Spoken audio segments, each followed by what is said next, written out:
Okay, good evening दोस्तों, welcome to concept with Sunil channel. और आज तो 2021 का लास्ट डे है, तो आप सभी को एडवांस में हैप्पी न्यू ईयर। और ये रियल में 2022 जो आ रहा है इसका वेलकम करने की बनती है। कारण ये कि पूरी दुनिया और हम लोगों ने इतना कुछ देखा है ना, इतनी समस्याएं आई हैं और इस कोरोना ने कितनी तबाही की आप सबको पता है। इसलिए रियल में इस साल का जो आने वाला साल है इसका स्वागत करिए आप सभी लोग, है ना।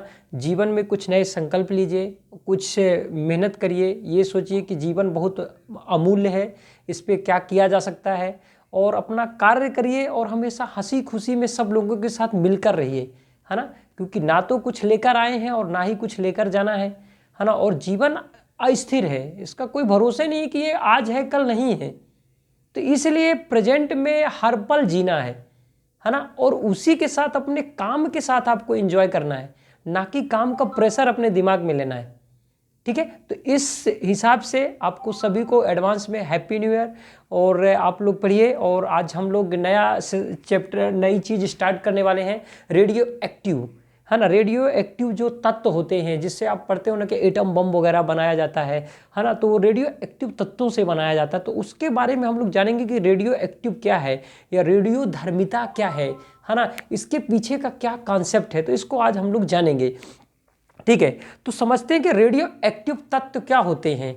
ठीक है, तो रेडियो एक्टिव, इसको ध्यान से समझिएगा कि रेडियो एक्टिव जो तत्व होता है, रेडियो एक्टिव, है ना, रेडियो एक्टिव, है ना। तो रेडियो एक्टिव क्या है, रेडियो एक्टिव तत्व क्या होते हैं। ये क्या रहता है कि जैसे कुछ तत्व होते हैं, है ना, कुछ तत्व या एलिमेंट पाए जाते हैं जिनका एटॉमिक नंबर देखा गया है कि 82 से एबव, 82 से एबव जितने भी एलिमेंट पाए जाते हैं, उन एलिमेंट में एक देखने को ये मिला है कि उनमें एक अलग तरह का गुण पाया जाता है। ठीक है, जितना भी एटॉमिक नंबर 82 से एबव के जितने भी एलिमेंट हैं, उनमें एक गुण देखा गया है कि उसमें क्या पाया जाता है कि स्वतः डिफ्यूजन, स्वतः विखंडन, क्या बोलते हैं, स्वतः विखंडन, विखंडन मतलब स्वतः डिफ्यूजन, है ना। खुद स्वतः ही वो क्या हो रहा है, डिफ्यूज होता है, क्या, उसका न्यूक्लियस, है ना। ऐसे तत्व पाए जाते हैं जिनका, जैसे कोई एटम है, ये एटम है, तो इसका जो न्यूक्लियस है, तो यह एटम खुद में खुद क्या हो रहा है, ये डिफ्यूज होता है ना, विखंडित होकर, टूटकर, है ना, क्या करता है कि एक एटम टूटकर दो अलग अलग या दो से अधिक एटम में क्या होता है, कन्वर्ट हो जाता है।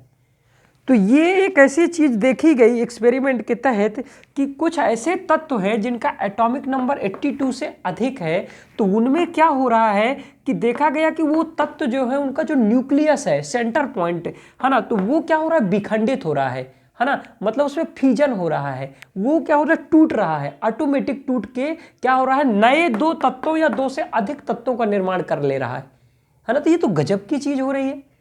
कभी किसी ने ये सोचा कि ये ऐसा सर होता क्यों है। आखिरकार रेडियो एक्टिव जो तत्व है, इस टाइप के तत्वों को क्या बोला जाता है, रेडियो एक्टिव तत्व, जो क्या होते हैं कि स्वतः क्या होते रहते, विखंडित होते रहते हैं, मतलब जिनका स्वतः डिफ्यूजन होता रहता है। ठीक है, और इनमें से क्या होता है कि दूसरी चीज, इसमें से अदृश्य या इनविजिबल रेज, लाइट का क्या होता रहता है, उत्सर्जन होता रहता है ना, मतलब निकलती रहती है, स्केप होती रहती है, क्या, इनविजिबल लाइट, इनविजिबल लाइट, है ना। तो रेडियो एक्टिव तत्व क्या होते हैं, इसको दो तरीके से याद रखिए, दो चीजें याद रखिए। नंबर एक चीज कि रेडियो एक्टिव तत्व को जो न्यूक्लियस होता है, वो क्या होता है, वो विखंडित होता है, विखंडित होता है ना। विखंडित होना मतलब डिफ्यूज होता है, ऑटोमेटिक उसका क्या होता है, विखंडन होता है, टूटता रहता है। एक है तो एक से दो या तीन में वो क्या हो जाएगा, ऑटोमेटिक कन्वर्ट हो जाएगा। ठीक है, तो वो चीज़ है। दूसरी चीज इसमें क्या होता है, रेडियो एक्टिव, दो चीजें कि इसमें इनविजिबल लाइट क्या करती रहती है, प्रोड्यूस होती है। इनविजिबल लाइट क्या होती है, प्रोड्यूस होती है, ऐसी लाइट जो कि दिखती नहीं है ना, या इनविजिबल रेज बोलते हैं, जो कि दिखती नहीं है। वो कौन कौन सी रेज होती हैं? वो अल्फा रेज होती है, अल्फा रेज, दूसरा बीटा रेज, और तीसरा होता है आपका गामा रेज। गामा रेज, ये 3 तरह की क्या करती हैं? रेज ये उत्सर्जित करती रहती हैं। तो इस टाइप के तत्व को क्या बोला जाता है? रेडियो एक्टिव तत्व। ठीक है, जिसमें ये चीजें, ये दोनों चीजें होती हैं। अब क्या होता है, इस ये जो प्रोसेस हो रही है, मतलब जो उसका न्यूक्लियस है, सेंटर है ना, एटम का, तो वो क्या हो रहा है, एक या एक से अधिक उसमें क्या हो रहा है, एटम में टूट जा रहा है ना, न्यूक्लियस उसका। तो उस प्रोसेस में क्या हो रहा है कि, और दूसरा लाइट वो कर रहा है, प्रोड्यूस कर रहा है। तो इस प्रोसेस को बोला जाता है रेडियो एक्टिविटी, है ना, रेडियो सक्रियता। ठीक है, तो रेडियो एक्टिव तत्व कौन से हो गए? रेडियो एक्टिव तत्व वो होगा, जैसे आप लोग को पता है, यूरेनियम, थोरियम, रेडियम, है ना। तो ये क्या हो गए? ये रेडियो एक्टिव तत्व हो गए। अब ये जो रेडियो एक्टिव तत्व हैं, इनमें 2 चीजें होंगी। एक तो क्या होगा, उसका आपस में विखंडन होगा, जैसे यूरेनियम का विखंडन होता है, रेडियम का विखंडन होता है। दूसरी चीज, इसमें से इनविजिबल लाइट क्या होती रहती है? इमिट होती रहती है। ठीक है, तो इस पूरे ओवरऑल प्रोसेस को क्या बोला जाता है? रेडियो एक्टिव तत्व, है ना, और रेडियो एक्टिविटी, है ना, रेडियो सक्रियता। अब मेरा क्वेश्चन यहां से ये शुरू होता है कि कभी आप किसी से पूछे कि सर ये बताइए कि इसमें जो इसका न्यूक्लियस है ना, इसको थोड़ा सा साफ करता हूं, इसके ये बताइए कि इसका जो न्यूक्लियस है ना, किसी भी एटम का न्यूक्लियस है, तो ये इसका विखंडन क्यों होता है ना। बहुत सारा जितना सब देखते रहते, कहीं से भी चीज़ें पता ही नहीं चलती। ये तो सबको पता रहता है ये चीज़ें कि रेडियो एक्टिव जो तत्व होता है, उसका जो न्यूक्लियस होता है, उसका विखंडन होता है। ठीक है, मेरा सवाल यहाँ से नहीं शुरू होता, मेरा सवाल ये शुरू होता है इसका विखंडन क्यों होता है? ऐसा उसके एटम के अंदर, ये न्यूक्लियस के अंदर अंदर क्या फिनोमिना हो रहा है, जिसकी वजह से क्या हो रहा है कि आपका जो एटम है ना, या एटम का न्यूक्लियस है, ये न्यूक्लियस है एटम का, तो इसका विखंडन क्यों हो रहा है? अंदर क्या है, क्या रीजन क्या है ना। क्योंकि अगर ये कोई एटम है, एटम का सेंटर है, तो सेंटर के अंदर 2 चीजें पाई जाती हैं, एक प्रोटॉन पाया जाता है और दूसरा क्या पाया जाता है? न्यूट्रॉन पाया जाता है। ठीक है, 2 चीज पाए गए, एक प्रोटॉन और एक न्यूट्रॉन। अब इसमें ऐसा क्या होता है इस पदार्थ के अंदर, एटम के अंदर, जो कि इसके ये आपस में टूटने लगता है ना। तो नंबर 1 चीज तो देखिए, इस ध्यान दीजिए कि मैंने क्या बताया कि जो एटॉमिक नंबर होता है, इस टाइप का जो कैरेक्टरिस्टिक होता है, मतलब इसका ये बोल सकते हैं हम लोग कि जो रेडियो एक्टिव तत्व होते हैं, तो उनका जो न्यूक्लियस होता है, न्यूक्लियस होता है, वो क्या होता है? वो स्टेबल नहीं होता। क्या होता है? अनस्टेबल होता है, अनस्टेबल होता है। ठीक है, मतलब अस्थिर होता है। अब इसको समझेंगे कि ये अस्थिर होने के पीछे क्या क्या कारण है, ऐसा क्यों हो रहा है। नंबर 1 चीज, एटॉमिक नंबर जो होता है कितना होता है? 82 से अधिक होता है। 82 से, एटॉमिक नंबर 82 से अधिक होने का मतलब है कि ये एक अगर परमाणु है, एक एटम है, तो इसके न्यूक्लियस में एटॉमिक नंबर क्या बताता है? आपके प्रोटॉनों की संख्या बताता है। मतलब इसके न्यूक्लियस के अंदर प्रोटॉनों की संख्या क्या है? 82 से अधिक है। प्रोटॉनों की संख्या क्या है? 82 से अधिक है। 82 से अधिक होने की वजह से क्या हो गया कि ये जो परमाणु होते हैं या एक एटम होता है, ये क्या होता है? बहुत भारी होता है। क्या होता है? बहुत भारी होता है। अब ये जिनकी डेंसिटी बहुत ज़्यादा होगी, तो एक तो ये हो गया। दूसरा चीज़ इसमें, दूसरा चीज़ ये होता है कि इसका जो न्यूक्लियस है ये अनस्टेबल क्यों है? अनस्टेबिलिटी का रीजन क्या है? स्टेबल होना चाहिए। जनरली क्या होता है कि जो कोई भी एटम होता है, तो उसका जो न्यूक्लियस होता है, सेंटर, है ना, या एटम, तो वो क्या होता है? स्टेबल होता है।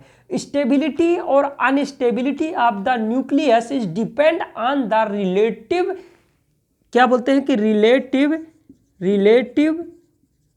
क्या? Number of proton and neutron. ठीक है, किस पे डिपेंड करता है? ये डिपेंड करता है कि किसी भी एटम का, है ना, ये जो न्यूक्लियस है ये स्टेबल होगा कि अनस्टेबल होगा, वो डिपेंड करता है इसके अंदर, न्यूक्लियस के अंदर पाए जाने वाले किस पर? परमाणुओं, प्रोटॉनों और न्यूट्रॉनों के रिलेटिव नंबर पर। ठीक है, कि उनका रिलेटिव नंबर क्या है, उनका कॉम्बिनेशन कैसा है। जनरली ये देखा गया है कि जिसका एटम क्या होता है, स्टेबल होता है, उसमें जो न्यूट्रॉन और प्रोटॉन होते हैं या प्रोटॉन होते हैं, दो प्रोटॉन हैं, तो वो क्या होते हैं, इवन नंबर में होते हैं। किस में होते हैं, इवन नंबर में होते हैं, दो दो के जोड़े में होते हैं। किस में होते हैं, दो दो के जोड़े में होते हैं। दो प्रोटॉन दो न्यूट्रॉन, दो न्यूट्रॉन दो प्रोटॉन, इस टाइप से। ठीक है, तो ये चीज जहां भी पाई जाएगी, जिस भी मटेरियल स्ट्रक्चर के अंदर, है ना, एटम के अंदर इस टाइप का कॉम्बिनेशन होगा कि दो दो दो के कॉम्बिनेशन में होंगे, वहां पे आपका जो न्यूक्लियस होगा वो कैसा पाया जाएगा, वो आपका होगा स्टेबल होगा, स्थिर होगा, उसमें डिफ्यूजन नहीं होगा। लेकिन जो ये पाए गए हैं 82 से ऊपर वाले, इनका जो ये है relative amount, relative number of the proton and neutron is क्या होते हैं, ये इस कॉम्बिनेशन में नहीं पाए जा रहे हैं। ठीक है, अब जब इस कॉम्बिनेशन में नहीं पाए जाएंगे तो स्वाभाविक सी बात है कि दुनिया की जितना भी मटेरियल है या कोई भी चीज होती है, वो हाई डेंसिटी से लो डेंसिटी की ओर जाने की कोशिश करते हैं एंड ट्राई टू अचीव क्या, इक्विलिब्रियम, है ना। वो क्या करते हैं, इक्विलिब्रियम पाने की कोशिश करते हैं, इक्विलिब्रियम पाने की कोशिश करते हैं। तो यही कारण होता है कि जितने भी रेडियो एक्टिव तत्व हैं, तो उनके जो न्यूक्लियस होता है या उनका एटम होता है, वो क्या होता है, डिफ्यूज होता रहता है। ठीक है, राइट। तो यहां तक आपको ये कॉन्सेप्ट क्लियर पता चल गया होगा आज, है ना, कि कारण क्या है।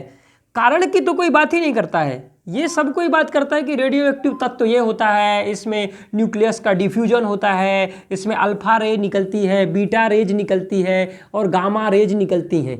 भाई ये हो क्यों रहा है, इसको भी तो समझना है ना कि क्यों हो रहा है, क्या है कहानी इसके पीछे की, है ना। इसीलिए बोलता हूँ ना कि इसको कॉन्सेप्ट को क्लियर करना बहुत जरूरी है। ठीक है, अब आगे बात करते हैं कि इसमें जो रेज निकलती हैं, रेज की भी मैं बात करूंगा, जस्ट थोड़ा सा मेंटेन करिए इसकी, कि अब जो रेडियो एक्टिव है या रेडियो एक्टिविटी जो चीज़ है, तो इसकी यूनिट क्या होती है, यूनिट ऑफ रेडियो एक्टिव। और रेडियो एक्टिव तत्व होते हैं, रेडियो एक्टिव तत्व कौन कौन से होते हैं, रेडियो एक्टिव जो सब्सटेंस आपके एलिमेंट हैं, radio active element, radio active element, है ना, एलिमेंट कौन कौन से हैं, रेडियो एक्टिव एलिमेंट आपको पता है, यूरेनियम हो गया, यूरेनियम, है ना, रेडियम, रेडियम, थोरियम, ठीक है, जो 82 से एबव वाले हैं, ठीक है, वो सब क्या है, रेडियो एक्टिव तत्व है ना। यूरेनियम पूछते कहाँ से पाया जाता है ना, प्लिंच वेल्ड ब्लेड, ब्लेंड, पिंच ब्लेंड, है ना, इसका क्या होता है, एक और होता है ना, अयस्क, जहां से इसको निकाला जाता है यूरेनियम को। सबसे ज्यादा यूरेनियम कहाँ पाया जाता है, आपके लिए क्वेश्चन है, बताइएगा। ऑस्ट्रेलिया में, कजाकिस्तान में, किर्गिस्तान में, उज्बेकिस्तान में। ठीक है, इसको कमेंट करके आप इसका आंसर दीजिएगा, क्वेश्चन बहुत बार पूछा जाता है। ठीक है, तो ये सब हो गया। अब इसके तो ये तो हो गया सब्सटेंस की रेडियो एक्टिव तत्व हैं। अब इसका सबसे पहले इसकी खोज जो की थी, तो किसने की थी, सबसे पहले इसकी खोज की थी किसने, हेनरी वेक्वल ने, वेक्वल ने। ठीक है, कब किया था, 1897 में, 1896 में, 1896 में वेक्वल ने किया। फिर क्या हुआ कि 1897 में मैडम क्यूरी, है ना, और उसने क्या, मैडम क्यूरी ने क्या किया, फिर रेडियम की खोज की, है ना, कब, 1897 में मैडम क्यूरी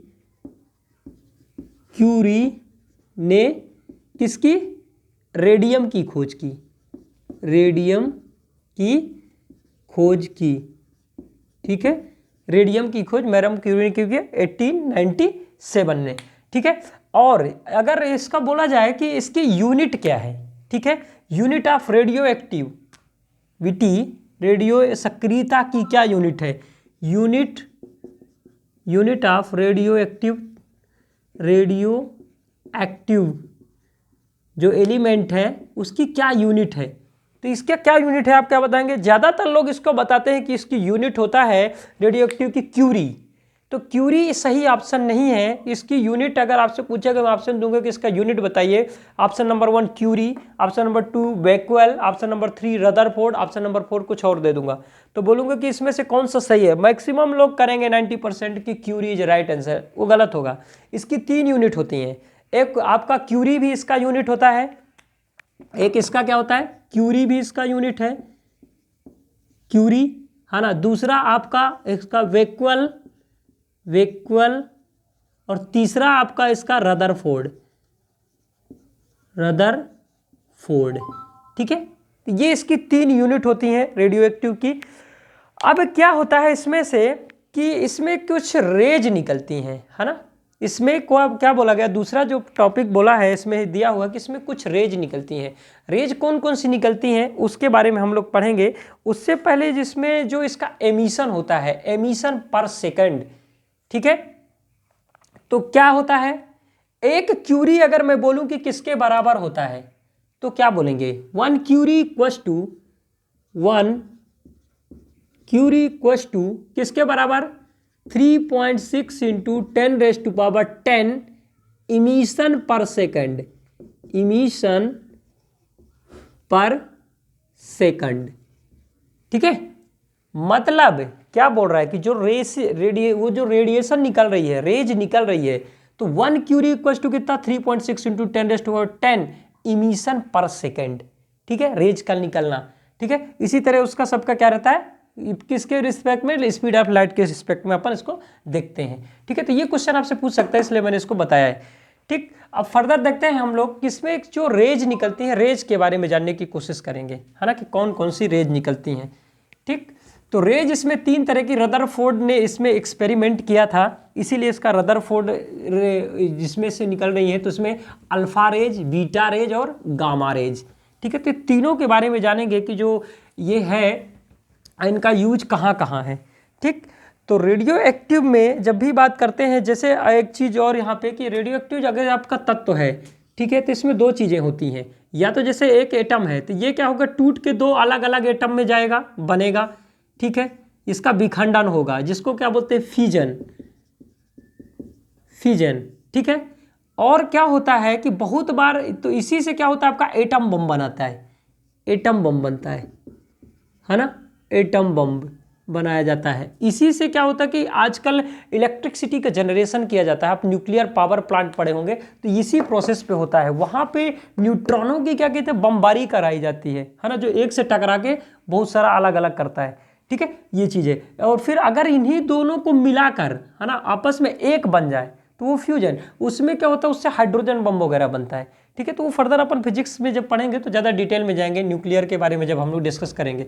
ठीक, तो ये रहा। तो अब देखते हैं हम लोग किसमें से कौन कौन सी रेज निकलती हैं, है ना। अब क्या हो रहा है कि इसमें 3 तरह की रेज निकलती हैं। अल्फा रे, अल्फा रे, यहाँ पे एक एटम बना देते हैं, एक एटम बन गया, तो यहाँ पे देखिए निकलेगी अल्फा रेज, अल्फा रेज, है ना। यहाँ पे निकलेगी आपकी बीटा रेज, बीटा रेज, और यहाँ पे आपका निकलेगा गामा रेज। ठीक है, 3 तरह की इनविजिबल लाइट निकलती है ना। क्या रहता है, 3 तरह की इनविजिबल लाइट निकलती है। ये एक्सपेरिमेंट किसने किया था, रदरफोर्ड ने। इसलिए इन रेज को बोला जाता है, अगर बोलता है कि रदरफोर्ड रेज किसे कहा जाता है, तो alpha, beta and gamma rays को रदरफोर्ड रेज कहा जाता है, रदरफोर्ड रेज कहा जाता है। ठीक है, तो रदरफोर्ड रेज ही है, अल्फा बीटा गामा तीनों। ठीक है, अब एक चीज और होता है बेटा कि जब कभी भी आपका कोई एक एटम है ना, एक न्यूक्लियस एटम है, जब ये क्या करेगा, रेडियो एक्टिव तत्व है, जब इसमें ये क्या करेगा कि जब ये रेज का उत्सर्जन करेगा, रेज निकालेगा, प्रोड्यूस करेगा, तो ये क्या करेगा, अपने से कम एटॉमिक नंबर वाले, अपने से कम एटॉमिक नंबर वाले तत्वों का निर्माण करेगा, तत्वों का निर्माण करेगा। ठीक, यहाँ तक की ये प्रोसेस कंप्लीट हो गई। अब फर्दर मतलब जब रेज, समझ जाइए कि जब अगर कोई भी रेडियो एक्टिव तत्व है वो क्या कर रहा है, इमर्ज कर रहा है, क्या, लाइट को निकाल रहा है, रेज निकल रही है उससे, तो आप समझ जाइए कि उसके अंदर क्या चल रहा है, विखंडन की प्रोसेस चल रही है। और वो क्या करेगा, वो टूट के अपने से कम एटॉमिक नंबर वाले तत्वों का निर्माण करेगा। ठीक है, ओके, तो ये यहाँ तक का प्रोसेस रहा। अब थोड़ा सा हम लोग रेज के बारे में देखते हैं कि ये रेज का क्या कॉन्सेप्ट है। ठीक है, ये रेज कौन सी होती है, कैसी होती है, ठीक है, इनके नेचर के बारे में समझेंगे। तो अल्फा रेज क्या होता है इसको देखते हैं, बीटा रेज को भी हम लोग देखते हैं। अल्फा रेज हमेशा याद रखिए कि अल्फा रेज आपका पॉजिटिव रेज है। क्या है, ये पॉजिटिव रेज है। और बीटा रेज ये क्या है, ये निगेटिव रेज है। ठीक है, गामा रेज क्या होता है, न्यूट्रल होता है, न्यूट्रल होता है। तो ये नेचर याद रखिएगा, क्या होता है, न्यूट्रल। तो जो अल्फा रेज होती है वो क्या होती है, पॉजिटिव रेज होती हैं, है ना, इसमें पॉजिटिव वो रहता है चार्ज, पॉजिटिव चार्ज, अल्फा मतलब प्लस चार्ज, इसमें पॉजिटिव चार्ज रहता है। बीटा रेज में कैसा रहता है, निगेटिव चार्ज रहता है, निगेटिव चार्ज रहता है। और जो गामा रेज होती हैं इसमें कोई चार्ज ही नहीं रहता है, एक्चुअली में इलेक्ट्रोमैग्नेटिक वेव्स होती हैं। क्या होती हैं, इलेक्ट्रोमैग्नेटिव वेव होती हैं, इलेक्ट्रोमैग्नेटिव वेव होती हैं, जो कि कैंसर के इलाज में रेडियोथेरेपी में यूज होती हैं, जिनका उपयोग मतलब किसका, गामा रेज का, गामा रेज लिख दे रहा हूँ, गामा रेज का उपयोग कैंसर के इलाज में रेडियोथेरेपी में होता है, रेडियोथेरेपी में होता है। ठीक है, तो बात करते हैं, इसको समझने की कोशिश करते हैं, है ना, कि होता क्या होगा इसके अंदर, है ना, इन रेज के अंदर क्या हो रहा है। अब हम लोग एक एक की बात करेंगे। सबसे पहले हम बात करेंगे अल्फा रेज की, जो है ना अल्फा रेज, बहुत बार आप लोग पढ़े होंगे अल्फा रेज। अल्फा रेज कैसी होती हैं, नेचर क्या होता है इनका, पॉजिटिव होता है, मतलब प्लस, क्या होता है, positive, plus charge, positive charge. मतलब ये किससे मिलकर बनी होती हैं, दूसरा चीज, ये न्यूट्रॉन और इसका जो न्यूक्लियस होता है किससे मिलकर बना होता है, एक्चुअली में ये हीलियम के एटम है। अल्फा रेज क्या है, हीलियम के एटम है। ठीक, नंबर 1 पॉइंट। दूसरा पॉइंट, इसके न्यूक्लियस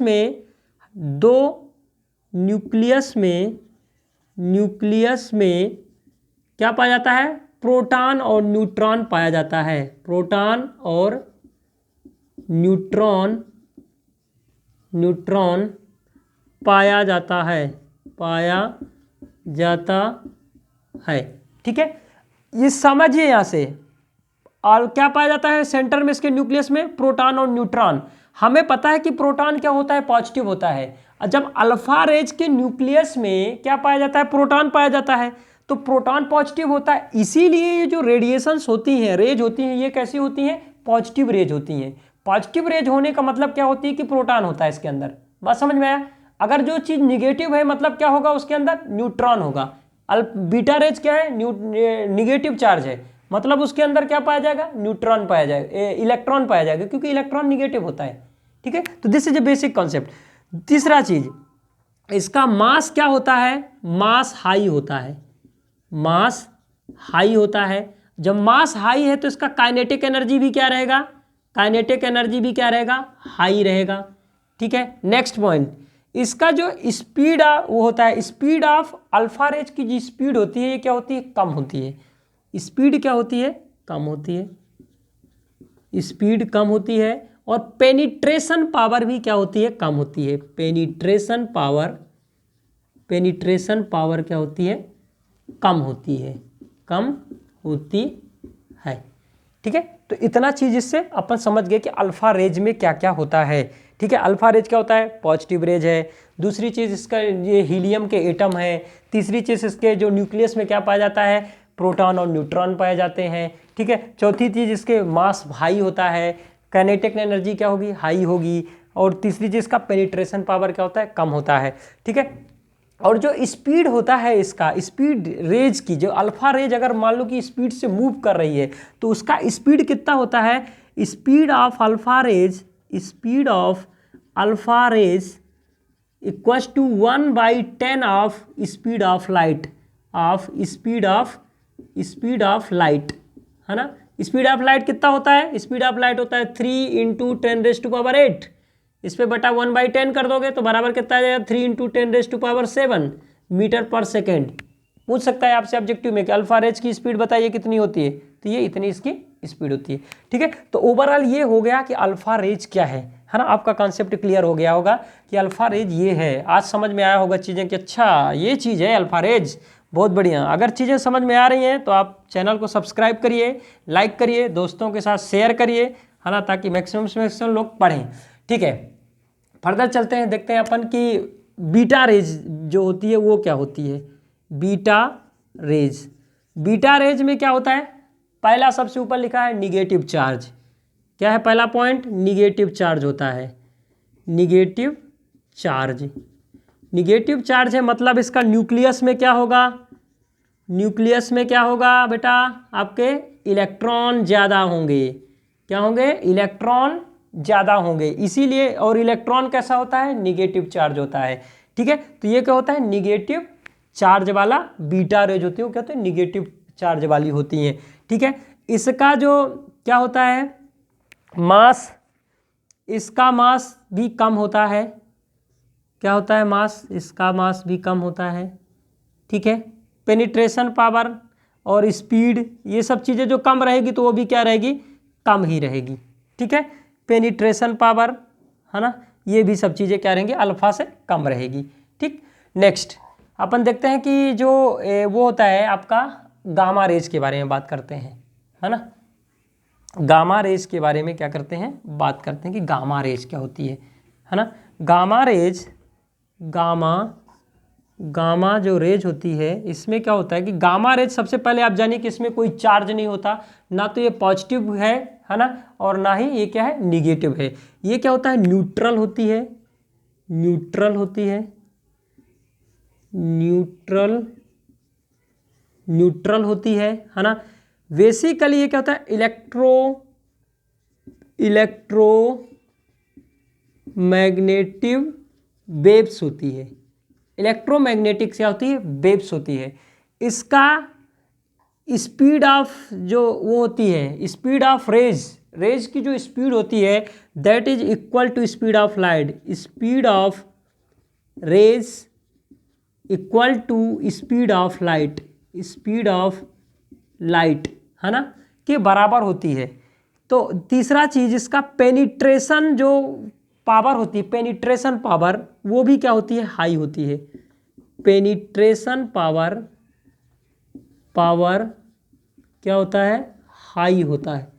पेनिट्रेशन पावर क्या होता है, हाई होता है। यही कारण, हाँ, इवन आपका जो अल्फा रेज, ये गामा रेज होती है, ये 30 सेंटीमीटर थिक स्टील का जो क्या है, स्टील के आपकी क्या है प्लेट है, उसको क्या कर सकती है, काट सकती है, क्रॉस कर देगी।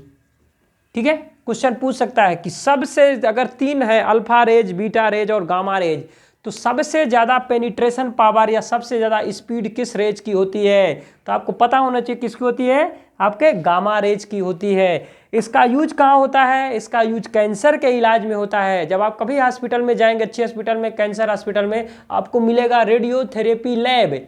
तो आप समझ जाइए कि रेडियोथेरेपी लैब इज फॉर किसके लिए, कैंसर के इलाज के लिए होता है। वहाँ पे क्या होता होगा, वहाँ पे जिस इंसान के अंदर एक्चुअली क्या रहता है कि जो कैंसर होता है, कैंसर हमारे बॉडी में जो WBC होता है, वाइट ब्लड सेल, उनको क्या होता है, वो अनियंत्रित तरीके से बढ़ने लगती हैं, है ना। और अनियंत्रित तरीकों से जो सेल्स है वो बढ़ती हैं, तो वो क्या करती हैं, बॉडी को डिसबैलेंस करती, प्रॉब्लम क्रिएट करती हैं, तो वो कैंसर बन जाती हैं, है ना। उसी को क्या करते हैं, कंट्रोल करना, उसको पेनिट्रेट करना, उसको जलाना है, खत्म करना है। तो उसमें किसका करते हैं, आपका अल्फा, ये गामा रेज का यूज करते हैं, क्योंकि इसका पेनिट्रेशन पावर और इसकी स्पीड बहुत ज़्यादा है। ठीक है, बाकी चीज़ें तो कर ही नहीं पाएंगे। ठीक, तो इसका यूज होता है, तो उसको समझिए कि ये चीज़ होता है। ठीक, तो यहाँ तक का तो बेसिक कॉन्सेप्ट क्लियर हो गया है ना कि रेडियो एक्टिव तत्व क्या होते हैं, रेडियो एक्टिव की पहचान क्या है, रेडियो एक्टिव तत्व का जो न्यूक्लियस होता है वो विखंडित क्यों होता रहता है, मतलब उसमें डिफ्यूजन क्या होता है, उसके पीछे क्या रीजन है। फिर उसमें बोला गया था कि उसमें अलग अलग टाइप की क्या होती है, रेडिएशंस निकलते हैं, वो इनविजिबल लाइट निकलती है। जी, इनविजिबल लाइट मतलब अदृश्य लाइट निकलती है जिसको आप नंगी आंखों से क्या करते हो कि नहीं देख सकते हो।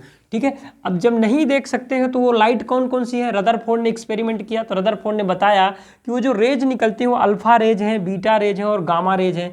फिर आपने अल्फा रेज के बारे में पढ़ा, बीटा रेज के बारे में पढ़ा और गामा रेज के बारे में डिटेल से पढ़ा। ठीक है, तो फर्दर आज का लेक्चर यहीं ख़त्म करते हैं और आप नए साल का जश्न मनाइए। थोड़ी ही देर में 12 बजेगा और उसमें आप लोग नया साल आएगा उसका स्वागत कीजिए और अपने घर परिवार वालों के साथ रहिए। खुश नसीब हैं, है ना, आप और हम सभी लोग, है ना, जो अभी 2022 तक देख पा रहे हैं कितने लोग अपने बीच में नहीं रहे, है ना। तो ये काफ़ी दुखद समा वो रहा, ईयर रहा, लेकिन वो अपने हाथ में नहीं है, कुछ नहीं कर सकते हैं।